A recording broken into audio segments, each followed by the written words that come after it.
لار د ژوندونی لار د بقای ته پتیارو کې نور الهدای ته پتیارو کې نور الهدای لار د ژوندونی لار د بقای ته پتیارو کې نور الهدای پتیارو کی نور الهدای. الحمد لله رب العالمين والصلاة والسلام على نبينا محمد وعلى آله وصحابته أجمعين. أما بعد، د منار راډیو ډیرو قدرمنو اوریدونکو، د اسلام د سپینې لار د خپرونې درنو مینوالو خویندو وروڼو، السلام علیکم ورحمة الله وبرکاته. دا د یو ځل بیا د تیر په څیر د منار راډیو د صفونه د اسلام د سپینې لار د خپرونې د خپراوي وخت راورسېد، او هغه هم لکه چې پوهیږئ د کتاب بلوغ المرام څخه مسلسل درسونه دي چې د روژې بحثونو ته رسېدلي کتاب الصیام ته تر اوسه پورې مو بتوفیق الله عز وجل 550 احادیث ژباړلي دي. عز وجل نه غواړو چې دا کتاب تر پایه همداسې وژباړو، ترجمه یې ذکر کړو، معناګانې وکړو او د احادیثو مفهوم بیان کړی شو. قدرمنو مؤمنانو خویندو وروڼو، په دې دین باندې د دین په زده کړه باندې به ضرور ځان تکلیفوو، زحمت به ګالو، هله به زموږ او ستاسې دا سعی او کوشش د عبادت رنګ راوړي چې څونه ځان په دین باندې ظهیر کړو او ښه زده کړو، دونه به مو درجې بلندې وي او عبادت به مو په علم باندې سمسور او آبادي. الله ته امید دی چې تاسو به دا درسونه او دې ته ورته نورې برنامې، شرعي برنامې، هغه په غور او دقت سره تعقیبوئ او بیا به په خپل عمل کې زیوله ورکوئ. دا د 580 لمبر حدیث ته ورسېدلو. وعن عائشة وابن عمر رضی الله تعالی عنهم، د ام المؤمنین بیبي عائشې صدیقې رضی الله تعالی عنها څخه، وابن عمر رضی الله تعالی عنهما او د عبد الله ابن عمر رضی الله عنهما څخه روایت ده، قال دا دواړه وایي لم يرخص فی ایام التشریق ان یصمن، اجازت نه دی ورکړی شوی د ایام التشریق د ورځو د روژو د نیولو، لم یرخص فی ایام التشریق ان یصمن، اجازت نه دی ورکړی شوی د لوی اختر د ایام التشریق 11، 12، 14 ورځ چې انسان پکې روژه شي، الا لمن لم یجد الهدی، مگر هغه چاته ورکړی شوی دی چې هغه د قربانۍ څاروی ونه مومي. مسئله دغسې ده چې هغه څوک چې د قربانۍ د کولو توان ونه لري، هدیه د حج قران یا د تمتع نشي حلالولی، نو دا د 10 روژې پوره کړي. 3 روژې د حج په موسم کې او 9 روژې چې کله خپل ځای ته راستون شي، دا 10 پوره روژې شو. نو عموما لکه څنګه چې تیر حدیث د مسلم کې ذکر شو چې ایام التشریق د لوی اختر 11، 12، 14 ورځ، د لوی اختر د میاشتې 11، 12، 14 چې د اختر 2، 3، 4 ورځ راځي، دې ته ایام التشریق ویلی کېږي. په دې کې به روژه نه نیسي مسلمانه، مګر که ته داسې یو مجبور مسلمان وي چې تا د قربانۍ پیسې نه لرلې او په تا باندې هدیه لازمه وه د حج تمتع یا حج قران د وجې نه، او بې خرڅه شوې وي، پیسې د سره نه وي، قرضونه دې نه شو کولی چې په قرض قرباني واخلې ولالی کې، نو 10 روژې ونیسه چې 3 به په هغې کې د لوی اختر د میاشتې 11، 12، 14 یا د اختر 2، 3، 4 ورځې، دویمه، درېیمه او څلورمه ورځ، چې په دې کې روجې نیول جائز دي، د هغه مشکل ده د په دپاره. نو دا روایت د صحیح بخاري دی، وایي لم یرخص فی ایام التشریق. دغه دو جلیل القدر صحابه ام المؤمنین بیبي عایشه صدیقه رضی الله عنها او ابن عمر رضی الله عنهما دواړه وایي چې هیڅ چاته اجازت نه دی ورکړی شوی چې د لوی اختر په ورځو کې د اختر په دوهم او درېیم او څلورمه روژه شي، الا لمن لم یجد الهدی، لکن هغه چاته اجازت ده چې هغه د قربانۍ مصرف نه مومي چې قرباني واخلي اوله، لیکن هغه کولی شي چې روژه شي. رواه البخاري، حدیث امام بخاری په صحیح البخاری کې ذکر کړی دی. 561 نمبر حدیث ته ورسېدو. وعن ابي هريره رضي الله تعالى عنه، او لا ابو هريره رضي الله عنه څخه روایت ده، عن النبي صلى الله عليه وسلم قال، چې هغه د نبی کریم صلی الله علیه وسلم نه روایت نقل کوي چې هغه فرمایلی دي: لا تختصوا ليلة الجمعة بقيام، مخاص کوي شپه د جمعه د نورو شپو په پرتله د تهجد دپاره، من بین الليال، د نورو شپو پر پرتله، ولا تخصوا يوم الجمعة، او مخاص کوي ورځ د جمعې، بصيام دپاره د روژې د نیولو، من بین الایام، د نورو ورځو ترمنځ، الا ان یکون فی صوم یصوم احدکم، مگر کدا روژه نیول په هغه سلسله کې وي چې یو انسان به مخکې نه روژه نیوله، لکه 14، 14، 15 د اسلامي میاشتو چې ایام البیض ورته وایي، که په هغې کې څوک روژه کېده او دغه ورځ تصادف او توافق ومومو د جمعې د ورځې سره، یا 14 جمعه و یا 14 جمعه و یا 15 جمعه و، نو بیا د جمعې د ورځې روژه دغه انسان چې به پخوای دا روژې نیولې 3 روژې، نو هغه کولی شي چې د جمعې د ورځې روژه شي. د دې سره به 562 نمبر حدیث هم ملګری کړو چې فرمایي ابو هريره رضی الله تعالی عنه قال دی وی قال رسول الله صلی الله علیه وسلم لا يصومن احدكم يوم الجمعه، هیڅ کس په تاسو کې د جمعې په ورځ نه روژه کیږي، الا ان يصوم يوما قبله او يوما بعده، مگر که دغه مسلمان یو ورځ د جمعې د ورځې نه مخکې روژه کیږي، پنجشنبه جمعه، او یوما بعده، او یا یو ورځ وروسته روژه کیږي، لکه جمعه او خالی، جمعه او شنبه. متفق علیه، حدیث متفق علیه د بخاری مسلم دی. دا دواړه حدیث راخلو په دې معنی تبصره کوو چې رسول کریم صلی الله علیه وسلم داسې ارشاد فرمایلی دی چې کله د جمعې شپه شي نو د دې نه ماسوا په نورو شپو کې تهجد کوه، بیا د جمعې په شپه باندې تهجد وکړه، خو پام کوه داسې ونه کړې چې په یوه شپه کې هم تهجد نه کوي او یوازې د جمعې شپې شوګیر ته دې اړولې ده چې د جمعې په شپه باندې به عبادت وکم او تهجد باندې به ځان ستومانه کړم او دا مې په هفته کې بس دی. نه داسې مه کوه، بلکې د ټولو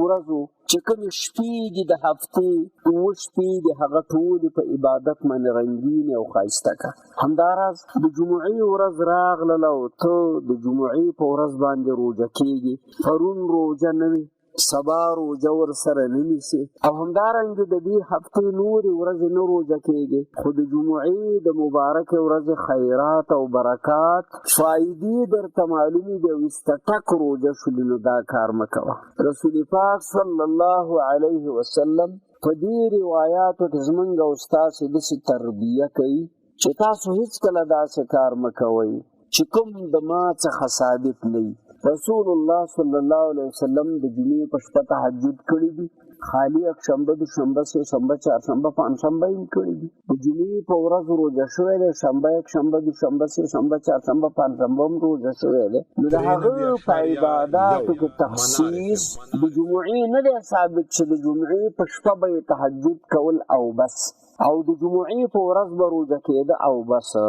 نه داسې نه ده، بلکې دا ارشاد فرمایلی دی چې پام کوئ شب جمعه هغه د تهجد مرکز ونه ګرځوئ چې سبا او بل سبا یې ورسره نه کوئ، بلکې ټولې ورځې ورسره په قطار کې کوي د تهجدو، او پام کوئ د جمعې ورځ روژې ته ځانګړې نه کوي بلکې مخکې ورځې وروستې ورځې ورسره نیسئ یا پنجشنبه او یا شنبه ورسره نیسه. نو حدیث په خپله معنا باندې ډېر زیات ظاهره دی. هغه دا ده چې که د جمعې ورځ او د جمعې شپه ډېره بختوره او معناداره وي او ډېره انتهایي بزرګه وي، خو ته مسلمانه دا کار مه کوه چې فقط د جمعې ورځ روژه کېږي، نورې روژې دې نشته نفلي. د جمعې په شپه تهجد ګزار جوړېږي، په نورو شپو کې د تهجد نشته. یوازې ځان د دې مه کوه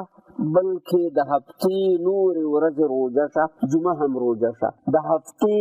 نورې شپې په تهجد رنګینې که، د جمعې شپه هم رنګینه که، او تخصیص د ځانه د دې شپې مه کوه چې راځئ د جمعې شپه ده. ډېر خلک د جمعې په شپه باندې د ذکر حلقې لګوي او یو دغه ذکر د دو مسنون نه وي،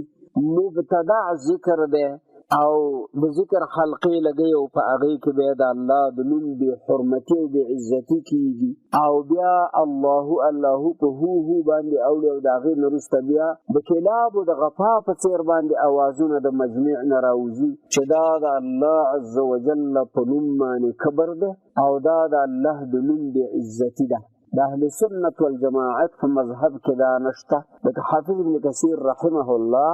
خپل تفسیر کې په دې باندې تفصیل ورکړی دی. دغه ذکر که مسنون هم شي نو بس د جمعې شپه هغه د نورو شپو په شانته یو شی ده، نو چې په نورو شپو کې عبادت کوي په دې کې هم کوه، چې نورو کې نه کوي نو زور فقط جمعې ته مه راوباسه. د جمعې ځانګړتیاوې معلومې دي، لکه د جمعې په شپه باندې او د جمعې په ورځ باندې ډېر درود ویل په جناب محمد مصطفی صلی الله علیه وسلم باندې چې دا ثابته ده. د جمعې په شپه یا د جمعې په ورځ باندې سورة الکهف ټول تلاوتول د جمعې په شپه هم ثابت دی او د جمعې د ورځ هم ثابت دی چې په احادیثو کې څه راغلي د هغې نه کمې مه کوه او چې نه راغلي په هغې باندې زیاتې مه کوه او د ځان نه شیخي مه جوړوه، د ځان نه د عبادت طریقې مه ایجادوه. لوی شریعت شته دی او په شریعت کې لوی رهبر محمد صلی الله علیه وسلم د هغه سنت طریقې موجودې دي او لوی الله عز وجل د هدایت قرآن کریم را لېږلی دی چې هلته په نقشه د قرآن او د سنت کې یو ټکی نه وي. د ځانه انجینري مه کوه او د عبادت په منځ کې په خپله مه رادانګه، د ځان نه پکې څه پینه مه وهه، ټوټه پکې مه ږده، هسې نه چې خجالته پاڅېږي په ورځ د قیامت په محضر د نبی صلی الله علیه وسلم او نورو. خو په دویم حدیث کې چې متفق علیه دی په هغې کې دا راغله چې د جمعې نه یوه ورځ مخکې روژه شي خیر دی، یوه ورځ وروسته روژه شي خیر دی، خو یوازې تخصیص د دې ورځو مه کوه، تخصیص د دې شپو مه کوه. وعنه ایضا رضی الله عنه او همداراز په دې باب کې دریم روایت، په دې درس کې دریم روایت بیا هم له ابو هریره رضی الله عنه ځنې دی چې ان رسول الله صلی الله علیه وسلم قال چې بېشکه نبی کریم صلی الله علیه وسلم فرمایلی دي اذا انتصف شعبان فلا تصوموا چې بزرګه میاشت د شعبان المکرم چې دا د روژې نه یوه میاشت مخکې میاشت ده چې کله شعبان نصف ته ورسېږي 15 شپې ورځې تېرې شي او 15 پاتې فلا تصوموا ای خلکه تاسو نفلي روژې ونیسئ، نفلي روژې ونیسئ، هسې نه چې وجودم رمضان المبارک فرضي روژې ته ضعیف شي. رواه الخمسة واستنکره احمد. حدیث 5 کتابونو راخسته دی، امام احمد منکر ګڼلی دی. صحیح دا ده چې اسناد د دې حدیث صحیح دی او په دې کې کومه ستونزه د سند په لحاظ باندې نشته. حدیث په دې معنی دلالت کوي چې د روژې د میاشتې نه مخکې میاشت چې کومه ده په هغې کې د 15 پورې ته روژې قضایي نظري کفارات وغیره نیولی شي، لیکن ثوابي روژې پکې مه نیسه چې کله نیمې ته شعبان ورسېد خلاص بیا چوټي وکړه چې وجود دې قوي شي، رخصتي وکړه چې بدن دې مضبوط شي او ته د فرضي روزو دپاره ځان آماده کا،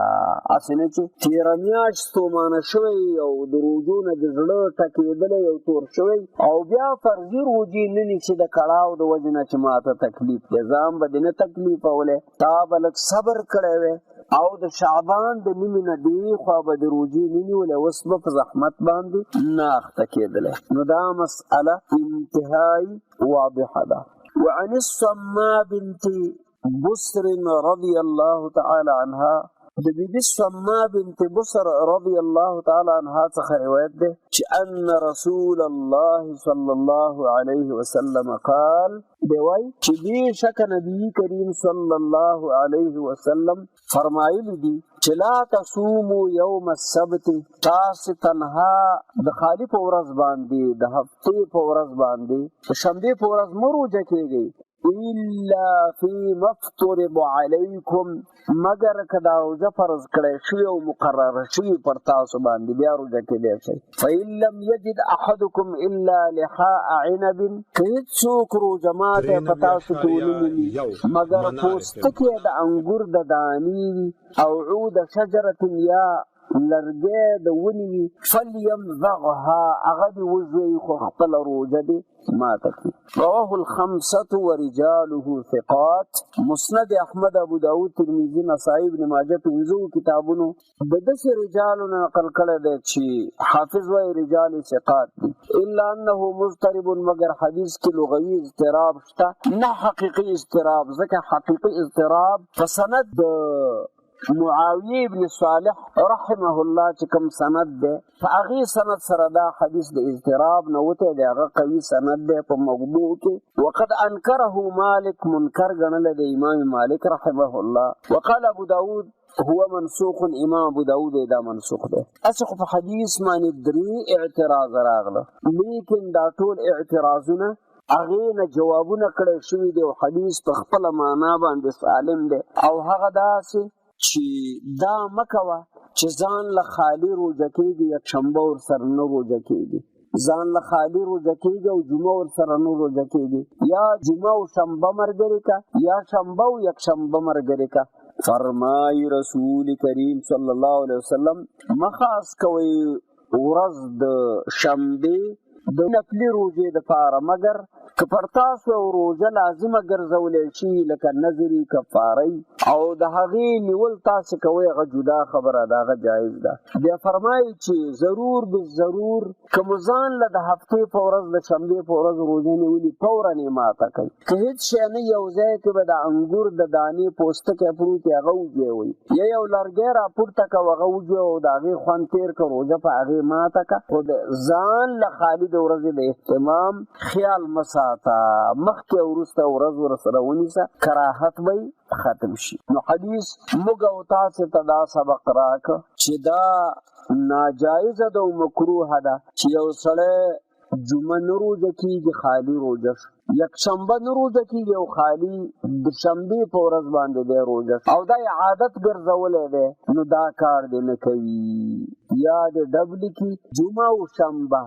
شنبه او یکشنبه او یا د دې په ځای نورې روژې ونیسي لکه دوشنبه او پنجشنبه چې مسنونه مستحب اعلی روژه ده. خو فرمایي د یهودو سره ځان مه مشابه کوئ چې یهود یوازې د خالي په ورځ روژه نیسي او نورو ورځو روژو ته املا ماته ده، نو تاسې د هغې سره ځان مه مشابه کوئ. او بیا دا تعلیم راغی چې که مو روژه کړه نو فوراً یې ماته کوي، ولو که د لرګي په ژویلو سره ولنئ چې د هغې اوبه تېرې کوي، خو روژه ماته کوي. په حدیث باندې چې درې اعتراض نو د هغې نه صاحب د نیل المرام ښایسته علمي جوابونه کړي دي، هغې ته د مراجعه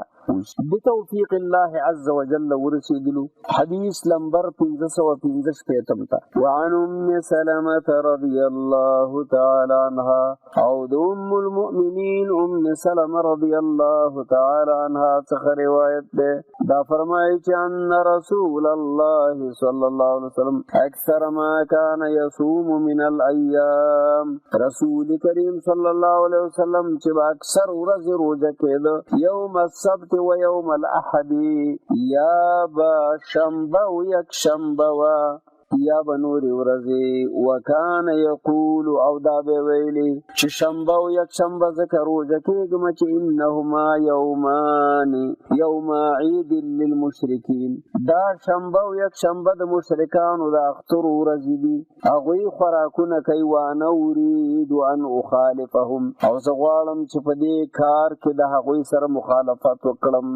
چې هغوی شنبه او یکشنبه خوراکونه کوي، مستیانې کوي، نو زه به شنبه او یکشنبه د هغوی د ضد نه خالصتا لوجه الله زه به روژه شم چې الله په دې باندې اجرونه راکړي، د الله د مخ لیدن مې نصیب شي. دا روایت نسائی نقل کړی دی، ابن خزیمه نقل کړی دی، او دا الفاظ د حافظ ابن خزیمه دي په خپل مسند کې یا په خپل سنن کې. حدیث په دې باندې دلالت کوي چې جوخت او جوړه د شنبه او یکشنبه ورځې روژې مسنونې دي چې نبی صلی الله علیه وسلم نیولي دي، او هغه هم د کفارو د ضده، نو امت له هم دا دواړه روژې جایزې دي، دا دواړه روژې امت له هم جایز او روا دي. په یو ځل بیا تأکیداً وایو چې داسې به نه کوي چې ځان له یا روژه د جمعې په ورځ ونیسي یا ځان له د خالي په ورځ باندې، ځان لواله د دې ناروا دی، او که جوخت دواړه شي نو بیا باک نه کوي. زموږ د دې او د تیر درس موضوع هم دا وه چې هغه روژې چې د هغې نیول مکروه دي، نو ځینې پکې دغه وي چې د هغې نه تاسو مستفید شئ. د دې باب اخرنی حدیث نمبر 566 هغه کې راځي چې وعن ابي هريره رضی الله تعالی عنه، او روایت دی له ابو هريره رضی الله عنه ځنه چې ان النبي صلى الله عليه وسلم نهى عن صوم يوم عرفه بعرفه، چې نبی کریم صلی الله علیه وسلم د عرفه په ورځ حجاج هغه څوک چې د عرفات په میدان وجود لري هغه د روزو نه منې کړي دي. نهى عن صوم يوم عرفه بعرفه، خلک یې بند کړي د نبی علیه السلام د روژې د عرفې د ورځې د روژې نه، خو هغه خلک چې د عرفات په میدان د حج په مراسمو باندې لګیا دي. رواه الخمسة غیر الترمذي، بیر ترمذي پنځو کتاب راوړی، وصححه ابن خزیمه والحاکم، ابن خزیمه او حاکم صحیح بللی دی، واستنکره العقیلی، امام عقیلی منکر ګڼلی دی. حدیث په اعتبار د سند سره حسن دی، او دا موضوع تینا ثابتیږي چې حجاج کرام چې هغه د عرفات په میدان باندې عرفه لمانځي هغوی د نه روژه کېږي، او چې کله د نبي صلی الله علیه وسلم مبارک خلکو شک کاوه چې یا الله د جمعې مبارکه ورځ ده او د عرفې ورځ ده، او د نبی صلی الله علیه وسلم حجة الوداع دی چې دی به روژه یې که بوزه به وي، ام الفضل زوجته عباس رضی الله تعالی عنهما هغې ورته شوده ولیږل، او هغه په اوښه باندې سپورو خلکو ته وعظ کوو چې هغه پیاله یې وڅکله، نو ټولو خلکو ته معلومه شوله چې په خپله رسول الله صلی الله علیه وسلم د عرفات په میدان کې بوزه دی او روژه یې نه ده نیولې. او دا حدیث واضحه په دې باندې دلالت کوي چې حاجیان دي د عرفات په ورځ باندې چې ډېره بختوره او برکتي ورځ ده، دوی د نه روژه کېږي، ځکه بندیز راغلی دی د حاجیانو دپاره د روژې د عرفې نه. د هغې وجه دا کېدی چې د عرفې ورځ د تضرع او د زارۍ او د دعاګانو ورځ ده. که یو مسلمان په روژه باندې مشغوله شي نو دعاګانې به ترې پاتې شي، اذکار به ترې نه پاتې شي، تلاوت به ترې نه پاتې شي، نوافل به ترې نه پاتې شي، او بهتره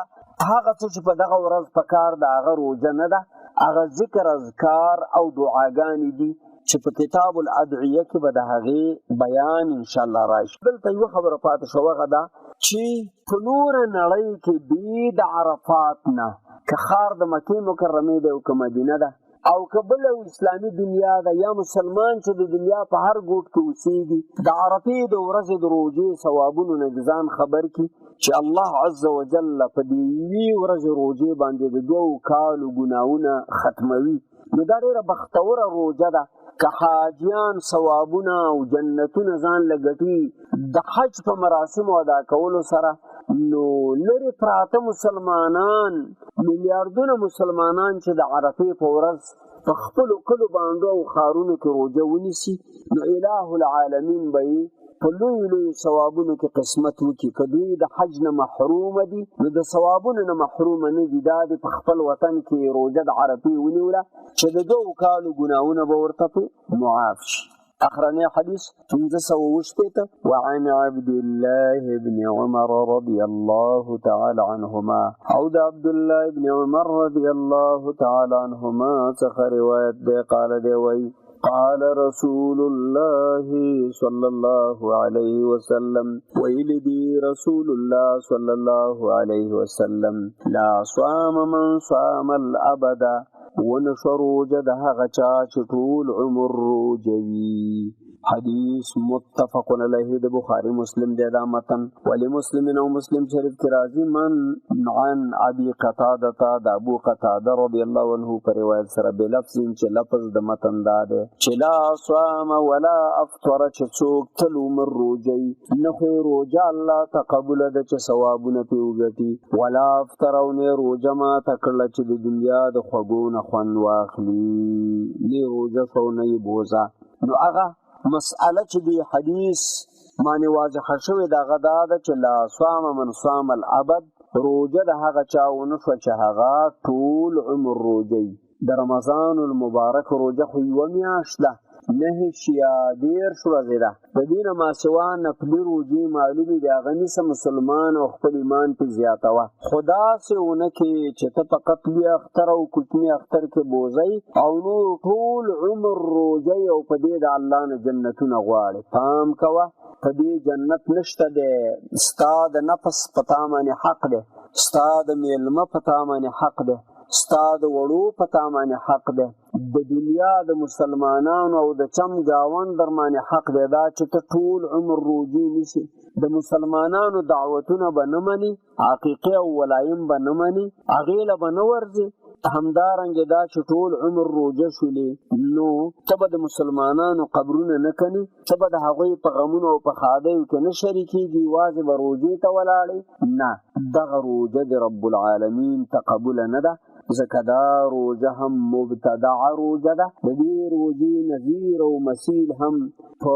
ژوند د رسول پاک صلی الله علیه وسلم کې نشو موندلی. هغه دا کار نه دی کړی چې ټول عمر روجه شوی او چې کله ورته وویلی شو چې غوره روجه نو هغې ویل غوره